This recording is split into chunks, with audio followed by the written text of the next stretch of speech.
Matthieu 26, verset 14 à 16. Matthieu chapitre 26, verset 14 à 16. Matthieu 26, verset 14 à 16. Alors l'un des 12, appelé Judas Iscariote, alla vers les principaux sacrificateurs et dit: que voulez-vous me donner et je vous le livrerai. Et il lui payait 30 pièces d'argent. Depuis ce moment, il cherchait une occasion favorable pour livrer Jésus. Pendant les 45 minutes qui viennent, je voudrais partager avec vous ce que j'ai intitulé, à l'occasion de cette fête pascale, le mystère de la relation entre Judas et Jésus. Malheureusement, dans l'église, beaucoup de personnes ne parlent pas de Judas. Qui était Judas? D'où est-ce qu'il venait? Quelle est sa particularité? Pourquoi il était parmi les 12? La Bible nous dit que Dieu a tant aimé le monde qu'il a donné son Fils unique afin qu'il croit en lui ne périsse pas, mais qu'il ait la vie éternelle. Il a noté que quand Jésus est venu sur la terre, c'était pour réconcilier l'homme avec Dieu. Il est venu pour ramener la paix entre l'homme et Dieu. Là où le premier Adam a échoué, Jésus, le deuxième et le dernier Adam, est venu remettre les pendules à l'heure. Le premier Adam a échoué dans le jardin d'Éden. Le deuxième Adam va réussir dans le jardin de Gethsémane. Il est très important pour comprendre le mystère de Jésus, de comprendre la raison d'être du premier Adam. Parce que c'est parce que le premier Adam a échoué que le deuxième Adam trouve sa raison d'être. Et aujourd'hui, je voudrais partager avec vous de ce mystère. Pendant qu'il est vécu sur la terre, la Bible dit que Dieu a utilisé une femme appelée Marie, vierge de son état, et l'incarnation a eu lieu, et Jésus est venu sur la terre. Dieu s'est fait chair. Jean chapitre 1, verset 1 dit, au commencement était la parole était avec Dieu, la parole était Dieu. Au verset 14 dit, et la parole a été faite chair, et elle a habité parmi nous pleine de grâce et de vérité, et nous avons contemplé sa gloire comme la gloire du Fils unique venu du Père. Quand Jésus va naître, Hérode sous le pouvoir va essayer de le menacer. D'ailleurs, la Bible dit que l'ange va avertir Joseph et Marie, dit prenez le petit enfant et fuyez en Égypte. Comme quoi, fuir n'est pas toujours un péché. Alors ils vont se retrouver en Égypte, et jusqu'à l'âge pratiquement de 8 ans, Jésus va revenir ayant appris que Lazare, après 12 ans bien sûr, ayant appris que Hérode est mort. Joseph et Marie vont revenir, et sachant que le fils d'Hérode régnait, puisque tel père, tel fils, quand ton père est sorcier, la sorcellerie est dans ton corps, alors ils vont aller à Nazareth, qui était l'endroit le plus méconnu, l'endroit le plus rejeté, le plus abominable en Israël. C'est à Nazareth que Jésus va grandir. On va l'appeler d'ailleurs Jésus de Nazareth. À l'âge de 30 ans, ayant fait toutes sortes de choses dans la charpenterie, la menuiserie, il va sentir cet appel profond de Dieu dans sa vie. Marie, Joseph, son père adoptif, est déjà décédé. Marie vit encore. Il a quelques frères, Jode, Jude. Et il va décider d'aller rencontrer son cousin du nom de Jean-Baptiste. Jean-Baptiste, pour ceux qui ne le savaient pas, était le cousin de Jésus. Il avait commencé le ministère dans une église, et le nom de son ministère, c'était Ministère international de la voix de celui qui crie dans le désert, Corporation.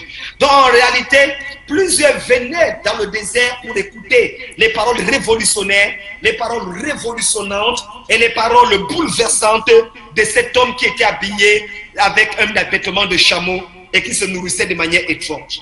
C'est ainsi que, en vérité, Jean-Baptiste va commencer son ministère. Et lorsqu'il va voir Jésus s'approcher de lui, il sera stupéfait parce qu'il va remarquer que c'est lui en réalité qui est venu pour l'annoncer. C'est comme ça que le ministère de Jésus va officiellement commencer à l'âge de 30 ans. Suivez mon regard.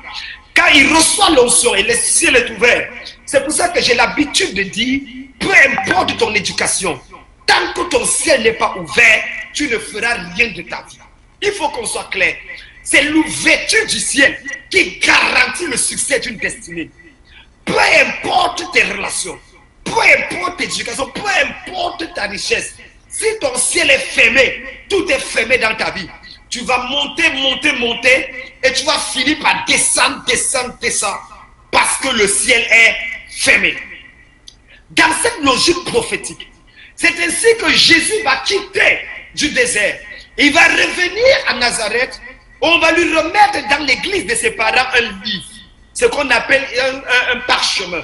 Quand il va ouvrir, il va tomber sur le livre Ésaïe qui dit « L'Esprit du Seigneur est sur moi, car il m'a ouvert pour annoncer une bonne nouvelle aux pauvres, pour guérir ceux que le cœur brisé, etc. » Et quand il va dire « Aujourd'hui même, cette parole de l'Écriture s'est accomplie », les gens vont se lever et vont dire « Comment est-ce possible? On va l'amener sur une montagne, on va vouloir le précipiter et il va partir. » Comprenant qu'il est venu mourir, comprenant que sa mission est délicate, il va aller sur la même montagne. Il y a une relation étroite entre Jésus et les montagnes. Et il va choisir 12 disciples. C'est 12 lieutenants. C'est 12 commandos.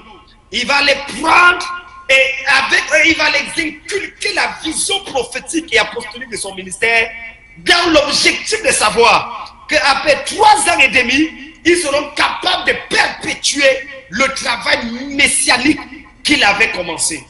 Parmi les 12 qu'il va choisir, il y a un dont nous ferons l'objet de l'étude de ce soir, qui s'appelait Judas. Dites avec moi, Judas. Andele Kazuya Braku Shaka Braki Ingaka. Judas. La première chose qu'il faut noter, ce n'est pas Judas qui a choisi Jésus. C'est Jésus qui a choisi Judas.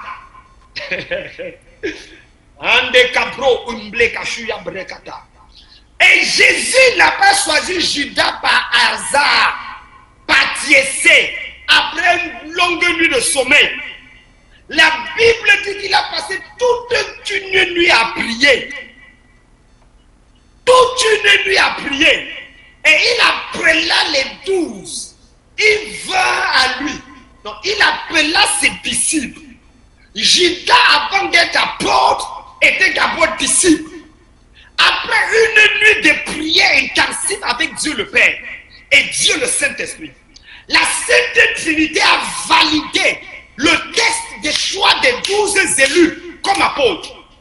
Et parmi les 12 que la Sainte Trinité va valider, le nom de Judas sera parmi. Mesdames, mesdemoiselles, messieurs, laissons la religion de côté et faisons face à la vérité. Je vais bousculer les théories aujourd'hui. Je vais bousculer les conceptions aujourd'hui. Je vais bousculer les raisonnements et les traditions religieuses aujourd'hui. Parce que nous sommes fatigués d'entendre des choses sur Judas qui ne ressemblent pas à Judas. En fait, ce soir, je vais être l'avocat de Judas. Ce soir, je vais parler de Judas. Jésus a fait une nuit de prière de 20h à 5h du matin. Ayant parlé avec son Père, ayant parlé avec le Saint-Esprit et les anges.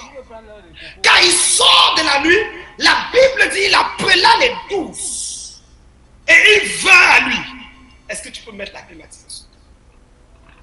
Et lorsqu'il vint à lui, il en choisit 12 et les établit en leur donnant le pouvoir de chasser les démons. Écoutez-moi bien. Judas était le choix de Dieu. Après une longue nuit de prière, notez notez ça, encadrez ça et mettez dans le tiroir. Je vais revenir sur ça. Judas était le choix de Dieu. La Bible le dit dans tous les passages. C'est Jésus qui les a choisis. Ils sont venus. Il a obéi au choix de Dieu. Et il est venu vers Jésus. Ma Bible dit, quand il est venu vers Jésus, Jésus les a établis. Le Père a validé le choix. Le Saint-Esprit a validé le choix. Les anges aussi ont validé le choix. Le parcours a commencé. Notez, si vous avez pris ça et vous avez mis à côté Judas, choix de Dieu, ce n'est pas Jésus qui a choisi Judas, c'est Judas. Ce n'est pas Judas qui a choisi Jésus, c'est Jésus qui a choisi Judas. Notez bien. Et Jésus n'a pas choisi Judas par erreur. Il a fait une nuit de prière dans laquelle le Père a validé, parce que Jésus a dit, je ne fais que ce que mon Père fait. Si c'est vrai dans Jean 14, qu'il ne fait que ce que son Père fait, ça veut dire que son Père a validé le choix de Jésus, de Judas. Est-ce que c'est clair? Est-ce que c'est clair? On continue. La Bible dit, lorsque Jésus va choisir Judas, qui était Judas? Il y a des particularités sur Judas que malheureusement on ne vous dit pas. Je vais vous parler. Judas avait pour père un homme appelé Simon, qui veut dire sable. Et Simon était un homme d'Iscariote. C'est pour ça qu'on l'appelle Judas d'Iscariote. Je reviens. Combien d'entre vous savez que Judas est le seul disciple qui n'était pas du village de Jésus?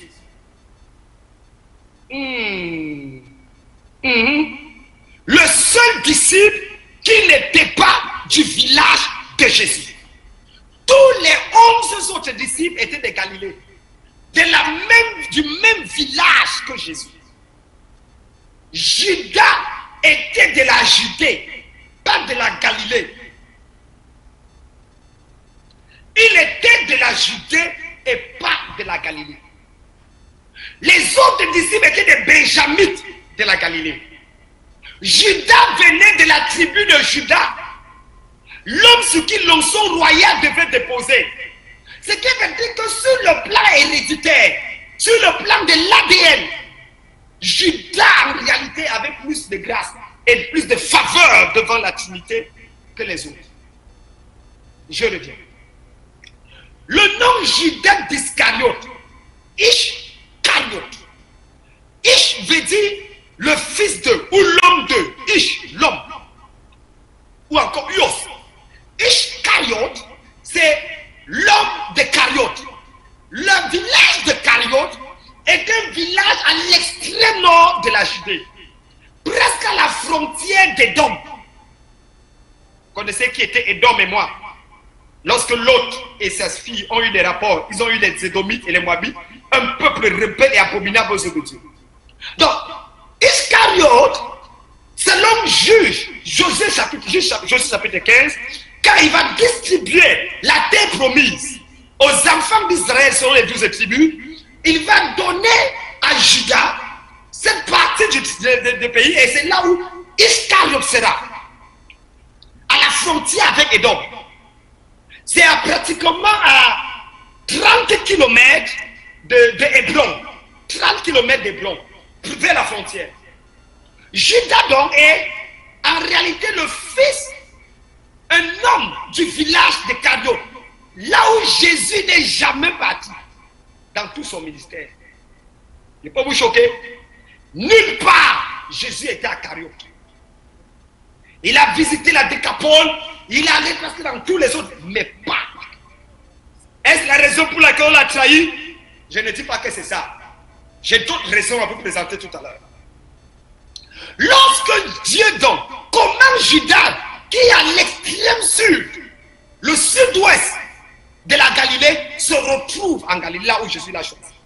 Judas avait pour père Simeon, avait pour père Marie, d'après la tradition juive. En fait, Judas était normalement un expert comptable.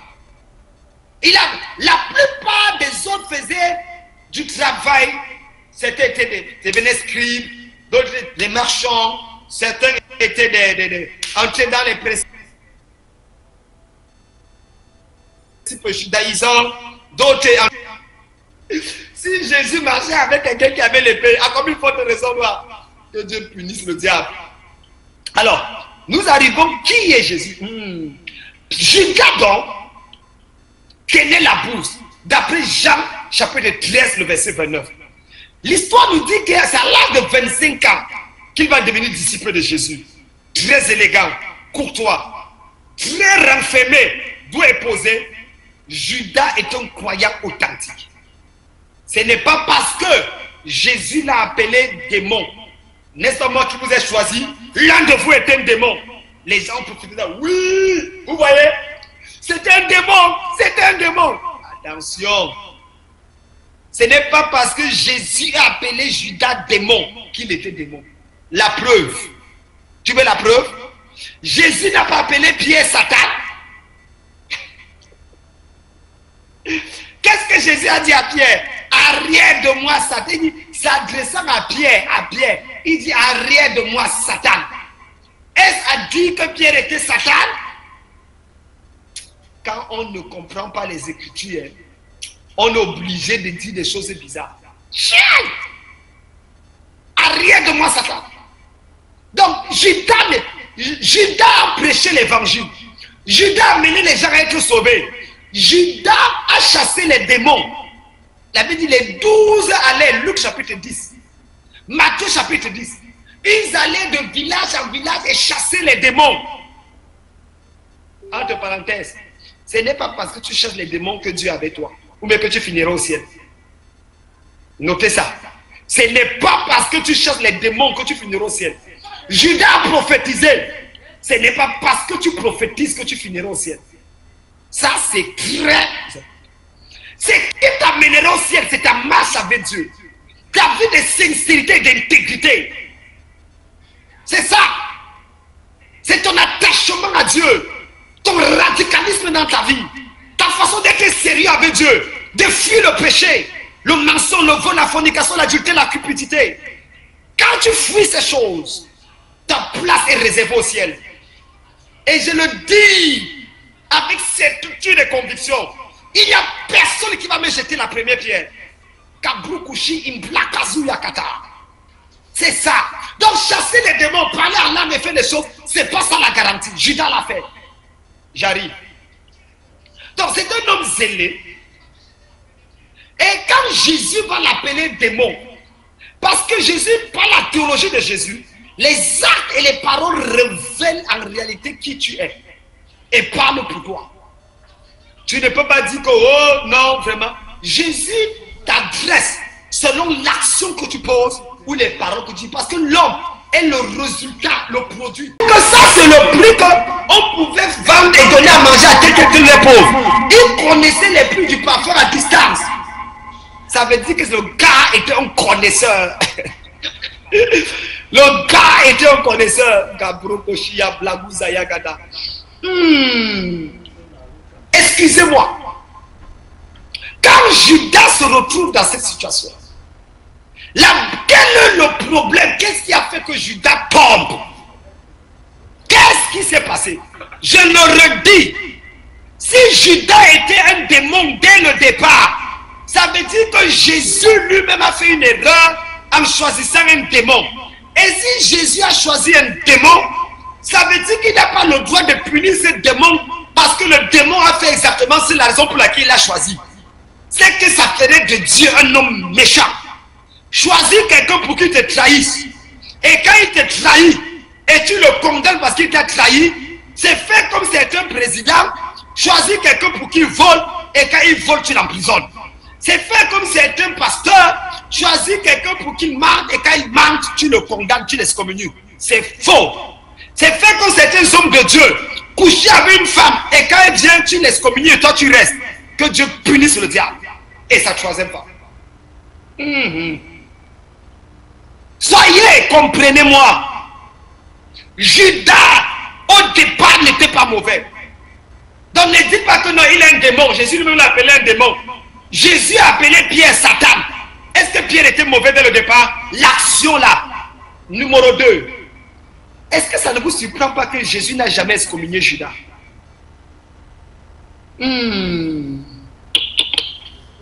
Jésus n'a jamais excommunié Judas. Pourquoi?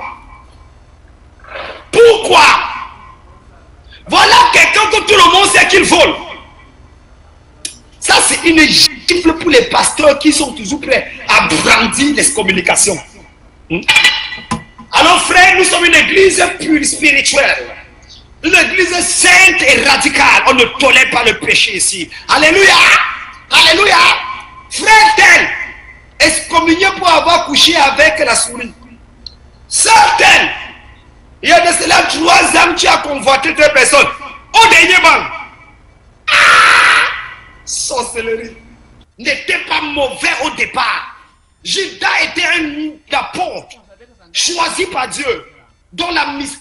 Il n'est écrit nulle part que Judas devait trahir Jésus. Pasteur, arrêtez la sorcellerie. Il n'est écrit nulle part. Il est écrit que quelqu'un allait trahir Jésus. Il y avait 12 possibilités. Judas, et je vais vous dire quand est-ce que Judas décide de trahir Jésus. Je vais vous expliquer ça. Son problème, c'est qu'il était voleur. Un. Donc, tu gardais l'argent, il volait. Numéro 2, est-ce qu'il était le seul? Nous avons Jacques et Jean avec leur mère qui passaient le temps rien qu'à chercher à s'asseoir au pied de Jésus le pouvoir. Voilà 2 gars qui cherchaient le pouvoir. Ce n'est pas tout. Nous avons les fils de Zébédée, du tonnerre, qui passaient le temps à faire descendre le feu du ciel pour tuer les gens. Pas de compassion, pas d'amour. Ce n'est même pas tout. Nous avons un Pierre. Vous voulez quelqu'un qui a régné Jésus, qui a fait incantation. I swear to God, I swear to God, I swear to God que je ne le connais pas. Frère, soyons sérieux. Judas, quel est le problème? J'ai fini avec ça d'abord. Où est l'homme qu'on a supplié au bout, sur le corps de la femme? Pourquoi on a apporté la femme? Où est l'homme? Il y a un problème en jurisprudence à ce niveau. Jésus est resté dit que vous avez surpris cette femme en flagrant délit d'adultère. Vous venez dire que vous avez vu quelqu'un en train de tuer. Où est le cadavre? Vous l'avez surpris en flagrant délit d'adultère. Où est l'adultère? Où est celui avec qui il commettait? Parce que c'était un pasteur parmi eux, un pharisien parmi eux. On l'a caché par derrière. On devait se faire exposer la femme. 2 poids, 2 mesures dans la vie. 2 poids, 2 mesures. Toute personne qui vient pour te condamner, pour te juger, sera confus au nom de Jésus. Jésus va dire, ok, puisque la loi dit de la tuer. La même loi dit, celui qui a transgressé un commandement a transgressé tout. Que celui d'entre vous qui n'a jamais transgressé une loi, jette le premier la pierre contre elle. Il est resté tranquille. Il a continué à écrire. Il a continué à écrire. La Bible dit que chacun a commencé à partir. Parce que tous se sont reconnus coupables. En levant la tête, Jésus dit, Madame, personne ne t'a... Il dit oui. Il dit, moi aussi, je te condamne pas. Va et ne pêche plus. C'est ça la grâce. C'est ça la grâce de notre Seigneur Jésus-Christ. Arrête de juger quelqu'un alors que tu n'es pas parfait. Pourquoi veux-tu? Laisses-tu la poutre dans ton œil pour regarder la paille dans l'œil de ton voisin? Pourquoi? Pourquoi? Sois moins méchant. Quand est-ce que Judas puisse trahir Jésus?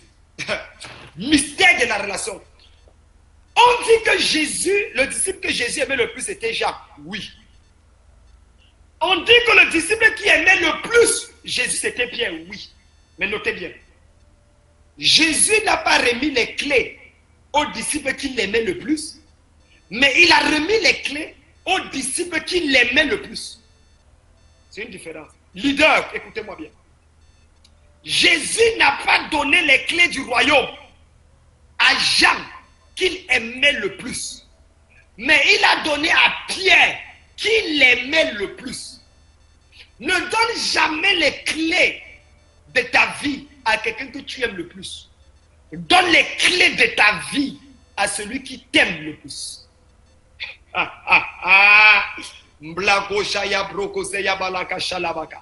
Donne les clés à celui qui t'aime le plus. Et ça, je suis en train de parler aux mariés aussi. N'épouse pas quelqu'un parce que tu l'aimes trop. Épouse aussi quelqu'un parce qu'il t'aime beaucoup. Ouais, ça c'est une parenthèse.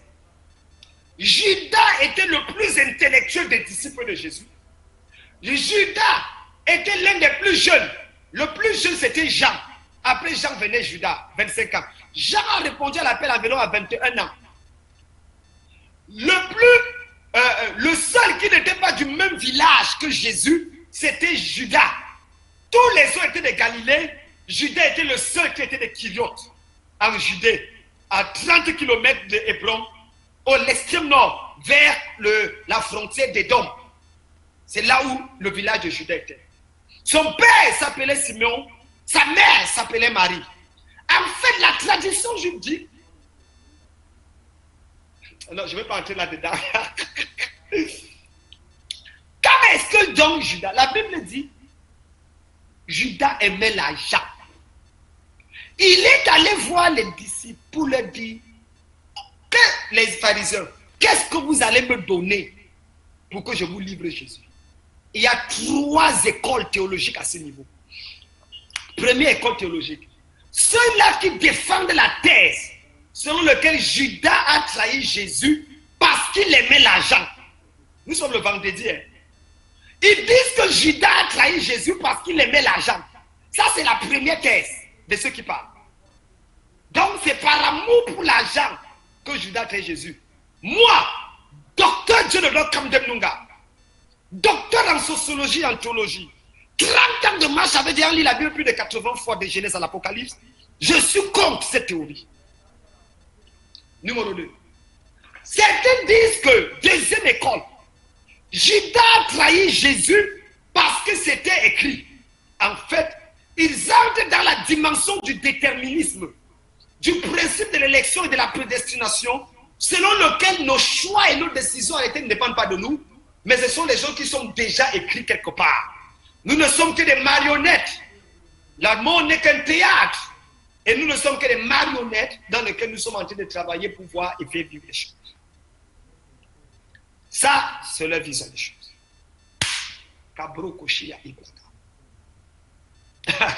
Troisième école, et c'est ça l'école que je vais défendre.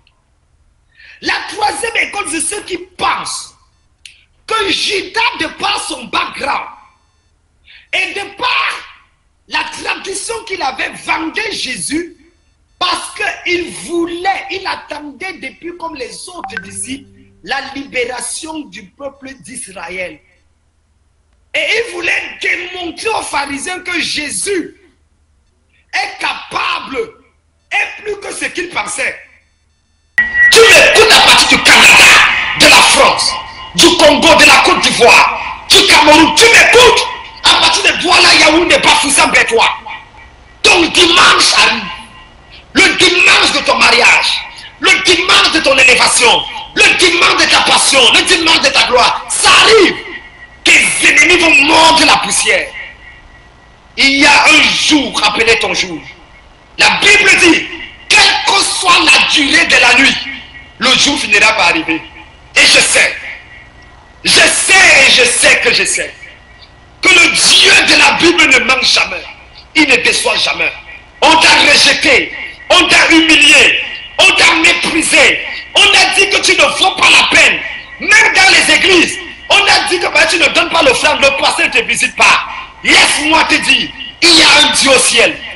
Il n'a pas dit le dernier mot. Je ne sais pas à qui je parle, mais je sens dans mon cœur qu'il y a quelqu'un qui m'écoute en ce moment.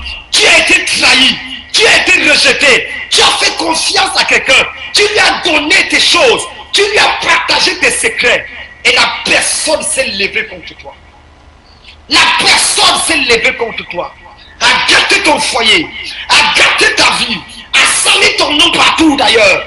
La personne qui n'a rien fait de mal, mais par jalousie, par méchanceté. Laisse-moi te dire, tu traverses le vendredi, le dimanche arrive. Qu'est-ce que j'ai dit? Dis mon dimanche arrive.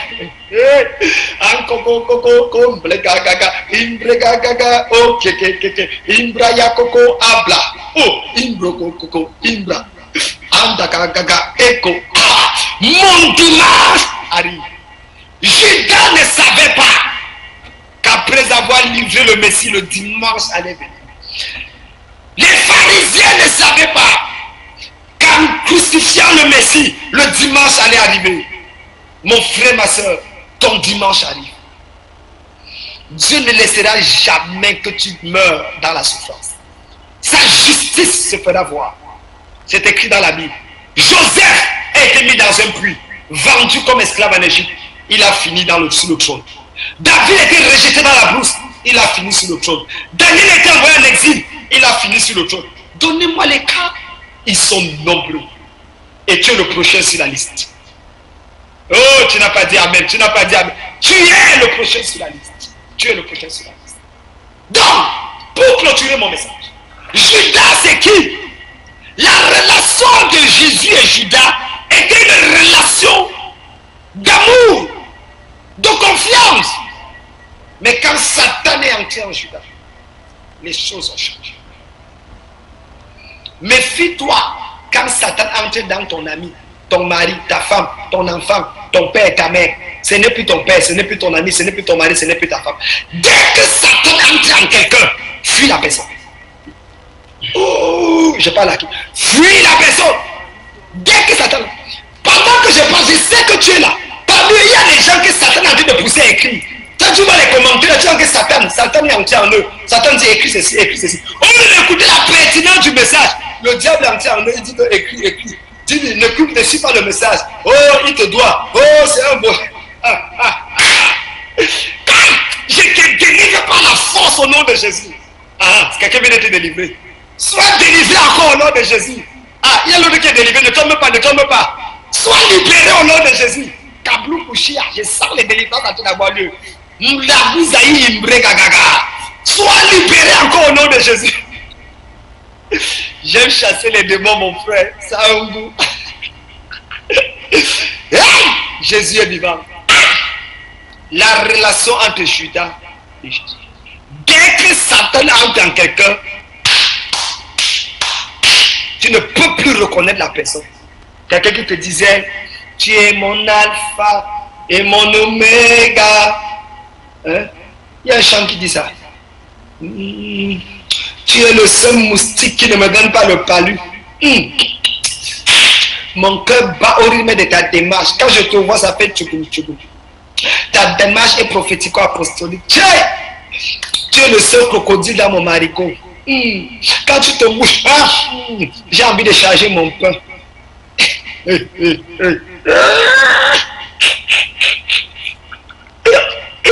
Chamblogozia, relation de Judas et Jésus. C'est quand Satan est entré en Judas que Jésus est devant. Mesdames, mesdemoiselles, messieurs, quelles sont les leçons à retenir? Numéro 1. Première leçon. Ce n'est pas parce que Dieu t'a choisi que tu ne dois pas marcher dans l'intégrité et préserver ton âme de la chute. Ce n'est pas parce que Dieu t'a choisi, première leçon, que tu ne dois pas t'engager à marcher dans l'intégrité et préserver ton âme de la chute. Deuxième leçon, la chute d'un homme ne vient jamais de manière subite. Ça commence toujours petit à petit.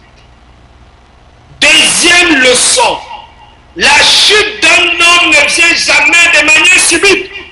C'est toujours petit à petit. Il vole un, il vole deux. L'amour de l'argent commence à se développer jusqu'au jour où il vend son maître avec 30 pièces. Numéro 3. Méfie-toi de l'étranger, de l'inconnu dans ton équipe. Toute personne qui a toujours les pensées étrangères, la vision étrangère, qui voit toujours différemment de toi ou de l'équipe, cette personne finira par trahir l'équipe. Troisième leçon. Méfie-toi de l'étranger, la personne qui n'a pas la même vision, la même perception des choses comme toi. Judas était de Judée, les autres étaient de Galilée. Quatrième enseignement. Chablou Gozia Bragadagada. Ne sois pas prompt à excommunier ou à discipliner quelqu'un. La patience est une vertu qui peut parfois changer les opposants en supporteurs. Sois patient. La plupart des personnes qui sont mes disciples, mes pasteurs aujourd'hui, j'en ai plus de 140, il y a de cela quelques années, 15 ans, 10 ans, me détestaient comme certains qui sont en ce moment en train d'écrire pour me détester. Donc, vraiment, je voudrais bénir parce que la plupart de ceux qui sont là, parmi ceux qui ont écrit là, qui m'ont insulté d'une manière ou d'une autre, il y a des pasteurs parmi. Vraiment, je vous souhaite la bienvenue. Ne tardez pas seulement, s'il vous plaît, quand vous allez venir à l'école pastorale. Il faut vite venir parce que le temps est court. Donc, parmi les gens qui parlent mal et qui disent des choses, je comprends. Quand le diable est en toi, c'est comme ça, mais quand tu es délivré, tu reviens dans tes bons sens. Donc, prenez le soin, s'il vous plaît, de me contacter mon équipe à la cathédrale de la foi. On va te former comme pasteur et tu vas commencer à prêcher. Il y a des gens comme toi qui ont fait ça longtemps. Maintenant, ils disent que, oh, vive le général de... Il dit ça, papa, je me rappelle d'une de mes filles, elle est docteur en médecine. Elle dit, papa, je lui dis que je ne peux jamais te voir. Ta manière de prêcher là, je ne suis pas d'accord. Je veux que tu es un faux prophète. Mais je lui ai dit, papa, tu as ouvert mes yeux. Tu es l'homme de Dieu. Oh, que Dieu les bénisse. En tout cas, c'est intéressant de voir plusieurs personnes qui semblent ne pas t'aimer, mais pourtant ils m'aiment bien. Vraiment, je sais. Parce que pour que quelqu'un dépense ses mégas, t'écoute pendant 1 heure de temps, il faut qu'il t'aime vraiment. Donc, à tous ceux-là qui m'insultent, à tous ceux-là qui disent des choses négatives, ce n'est pas vous qui parlez, c'est le diable qui est en vous. Donc, je comprends. Merci de m'aimer. C'est pour ça que le diable n'arrive pas à vous faire vous déconnecter. Vous voulez même partir, mais vous ne partez pas. Mais vous êtes toujours là. Parce que c'est intéressant ce que je dis, mais l'ennemi vous pousse à manipuler. Je délivre vos mains du téléphone et de votre tablette au nom de Jésus. Alléluia. Alors, 5e leçon. Donc, il dit que Judas soit pas propre à excommunier dans le temps. 5e leçon. Ce ne sont pas tous les baisers qui sont affectifs. Ce ne sont pas tous les baisers.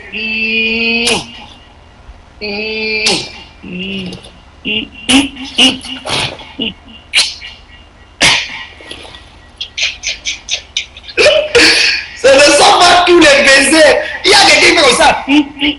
Après, il y a le poisson qui s'élève. Pendant qu'il boit le truc anti-poison, tu es déjà parti. Ce ne sont pas tous les baisers qui sont affectifs. Méfie-toi de tous ceux qui t'embrassent. Méfie-toi de ceux qui te tendent toujours la main. Méfie-toi de tous ceux qui chantent tes louanges aujourd'hui. Méfie-toi de tous ceux qui disent ouais, vive le roi. Les mêmes personnes un jour. Ton assaut, ta complice, ma personne, celle qui est mon meilleur ami depuis 10 ans, depuis 20 ans. Méfie-toi. Méfie-toi. Ce ne sont pas tous les baisers qui sont affectifs. Il y a des baisers qui sont destructifs. Ce ne sont pas tous les baisers qui sont affectifs. Il existe des baisers destructifs. Quelqu'un qui entre dans ta vie et tu regrettes le jour où tu as rencontré son chemin. Et il y a des gens comme ça. Les gens qui m'ont mis dans les problèmes de GSM. Je regrette. Le jour où c'est-à-dire que j'ai failli maudire le jour où les gens là sont venus me parler que j'ai mis mon argent dedans. Ce ne sont pas tous ceux-là qui viennent te proposer les bonnes choses, qui veulent ton bien. Parfois c'est pour te détruire, pour te salir, pour t'anéantir. Que Dieu punisse le diable et sa 3e femme. Alors, les mystères de la santé de Judas et Jésus, mesdames, mesdemoiselles, messieurs, que Dieu vous bénisse. Simplement pour dire lundi de Pâques, je suis encore avec vous ce lundi pour parler des mystères de la résurrection. Ça sera grave et Dieu nous permettra de nous donner l'occasion d'aller dans les profondeurs. Que Dieu punisse le diable, que Dieu vous bénisse. C'était le général de Dieu, révérend docteur Dieudonné Kamdem Nunga. Toujours combattu et jamais battu. Toujours attaqué mais jamais atteint. Toujours menacé mais jamais frustré. Toujours en poste. Je suis le général de Dieu. Les autres sont les capots. Je vous aime. Que Dieu vous bénisse.